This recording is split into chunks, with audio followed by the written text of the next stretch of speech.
You are standing at the grocery store checkout on a rainy Tuesday night, staring blankly at the little digital screen on the card reader as the loading circle spins, silently praying your debit card does not decline over a simple $63 basket of basic groceries.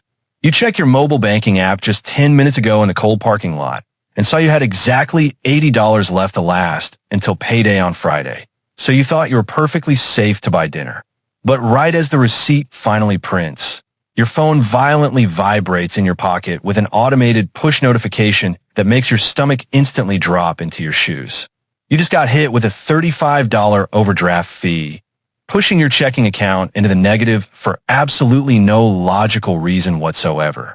Millions of hardworking, exhausted Americans live through this exact, deeply humiliating panic attack every single week, quietly blaming themselves for being terrible with money when the reality is actually far more sinister.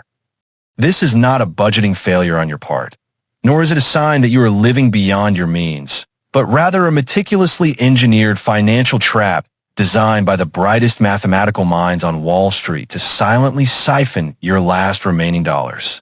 What you just experienced at that checkout counter is a highly predatory, mathematically calculated tactic known as transaction reordering, and it remains the retail banking industry's dirtiest, multi-billion-dollar open secret.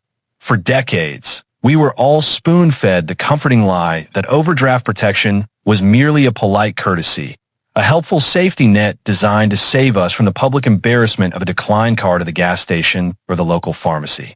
But behind the polished granite counters of a neighborhood bank branch, this so-called safety net was being quietly weaponized against the working class.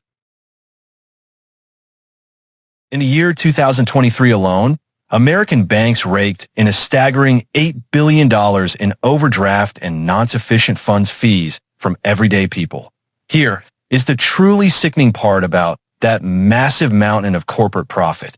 The vast majority of those billions were surgically extracted from the poorest 9% of bank customers, ordinary people who generally carry an average daily balance of less than $350.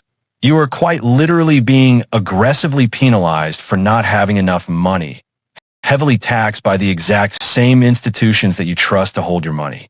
To truly understand how this blatant theft became perfectly legal, we have to rewind to the late 1990s and early 2000s, a golden era of aggressive banking deregulation in the United States.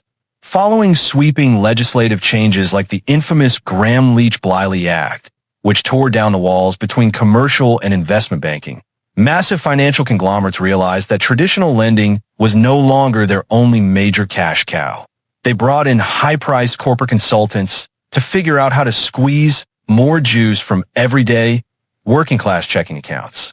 A guy like my friend Bobby, who works 40 hard hours a week at a logistics warehouse and meticulously budgets every single dime, never stood a chance against the sophisticated algorithms these consultants eventually built.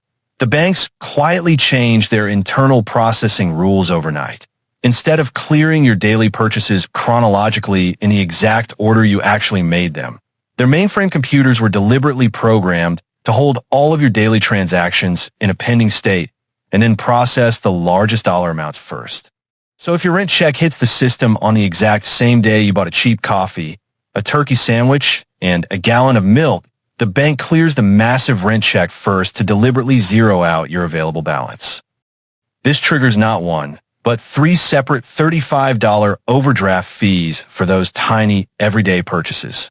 They completely flipped the basic laws of math upside down to guarantee that you fail, actively turning a harmless $5 cup of coffee into a catastrophic $40 financial disaster.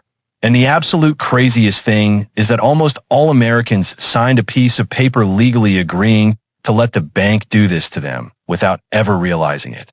But this living nightmare does not just stop at the grocery store checkout line, because what these giant financial institutions are doing with your paycheck and your direct deposit before you even open your eyes on payday morning is going to make your blood physically boil. When your employer hits the button to send your direct deposit on Wednesday, that money travels through the automated clearinghouse network in hours. By Thursday morning, your bank has full knowledge those funds are secured. Yet, They deliberately impose an artificial holding period, often waiting until midnight on Friday to officially clear those funds into your available balance. During that agonizing 24-hour gray zone, your automatic bill pays, your car insurance, your utilities start slamming against your account. The bank knows your paycheck is already sitting on their digital loading dock, but they stubbornly refuse to let you use it, allowing every single one of those automated bills to trigger massive insufficient funds fees. They are artificially starving your checking account to create a manufactured drought solely so they can aggressively sell you the water at an outrageous premium. This predatory timing difference was not always the reality for American workers. In the year 2004, the federal government passed the Check Clearing for the 21st Century Act, known as Check 21. This historic financial legislation completely modernized the banking system, allowing massive institutions to process electronic transactions almost instantaneously. The retail banks eagerly embraced this blinding technological speed when it came to pulling money out of your account, instantly processing your debit card swipes. But miraculously, when it comes to depositing your hard-earned paycheck, they still operate like it is the 1970s, and they are waiting on a stagecoach to deliver paper cash across the frontier. They successfully weaponized the speed of modern technology against you, creating an asymmetric system where your money leaves instantly but takes days to finally arrive. You might be wondering how this blatant daylight robbery is still perfectly legal today. The answer, as always in modern America, is aggressive corporate lobbying and the desperate Wall Street need for shadow revenue. Following the devastating 2008 financial crisis, the federal government cracked down hard on high-risk investments, drastically cutting into the banking sector's traditional profit margins. In response, these megabanks pivoted hard to consumer penalties to plug the massive holes in their balance sheets. They built entire shadow empires purely on the backs of everyday folks living paycheck to paycheck. Just the other week, Bobby told me he was charged over $100 in combined overdraft fees because a federal holiday delayed his direct deposit by one single day, while his automated bills hit exactly on schedule. He lost an entire day's wages not because he spent recklessly, but because his bank intentionally capitalized on a calendar glitch. They have meticulously designed a financial maze where the walls are constantly moving, and every dead end costs you $35. It is a psychological war of attrition intentionally meant to keep the American working class in a constant, paralyzing state of financial anxiety, keeping you too stressed about Friday's groceries to ever think about long-term wealth building. But the absolute most terrifying aspect of this systemic trap is not just how they quietly drain your checking account week after agonizing week. It is what happens when you finally get completely sick of the predatory fees and try to close your account to move your money to a better institution, only to brutally discover that the financial industry has built a secret, completely unregulated consumer blacklist that could legally lock you out of the American banking system forever. That secret consumer blacklist I just mentioned is a shadowy database known as ChexSystems, and it is the banking industry's ultimate weapon to keep you trapped in their fee-generating ecosystem. If you ever get so fed up with constant overdraft charges that you abandon your negative account and walk away, your bank will quietly report you to this privately owned agency.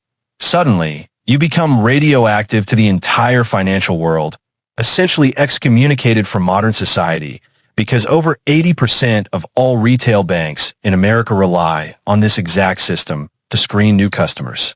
If you're on that list, you simply cannot open a new checking account anywhere, forcing millions of honest, hardworking people to rely on predatory check cashing storefronts that take a massive percentage of their weekly income. Right now, more than 7 million American households are completely unbanked, locked out of the basic financial infrastructure that allows a person to build credit, buy a reliable car, or secure a decent apartment.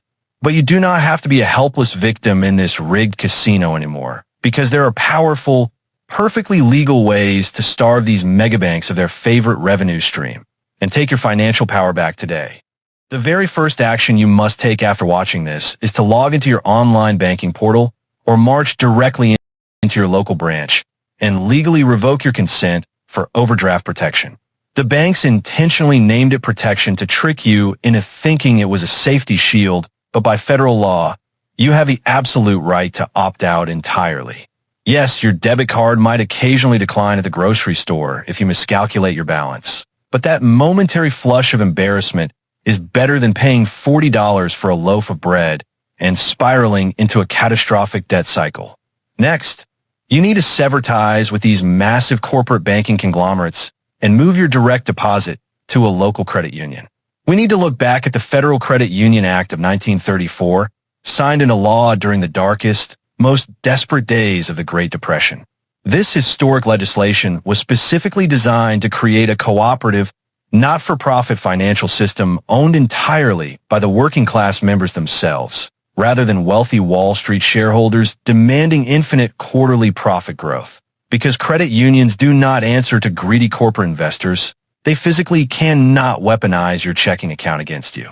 When my buddy Bobby got tired of having his wages stolen by algorithm, he moved everything over to a local community credit union, where they process his direct deposits a day early instead of holding them hostage, and they abolished overdraft fees.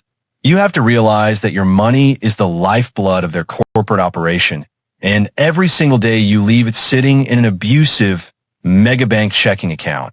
You're actively funding the system that is aggressively trying to keep you broke. You hold all the power in this dynamic, and it is time to stop politely accepting financial abuse from institutions that would cease to exist without your daily deposits. It is time to draw a hard line in the sand, reclaim your hard-earned wages, and permanently refuse to play a game where the rules change every time you get close to winning. If this exposed a truth you have felt but never fully understood, smash that like button, subscribe to the channel for more financial secrets they want kept hidden, and drop a comment below telling me exactly how much money these predatory banks have stolen from you over the years.